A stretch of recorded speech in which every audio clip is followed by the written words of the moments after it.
मी old school ती Gen Z ती city वाली आणि मी देसी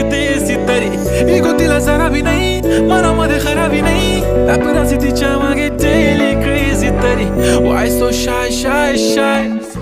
सुंदरी तुझं नाव काय आहे तुझं गाव काय आहे ग अरे सुंदरी तुझं नाव काय आहे तुझं गाव काय आहे ग अरे सुंदरी तुझं नाव काय आहे तुझं गाव काय आहे ग ती ओजी एकदम फाईन आहे आणि थोडीशी डिवाइन आहे कशी लाजते बघून आयना आणि चेहऱ्यावरती शाईन आहे खानदानी ग्रॅटिट्यूड ॲटिट्यूड पुरा एशियाना चौथं किलं स्टाईल केलं मूव तिच्या समोर फिक्क गोल्ड आहे बोलायला पक्की बोल्ड आहे खरंच खूपच सुंदर आहे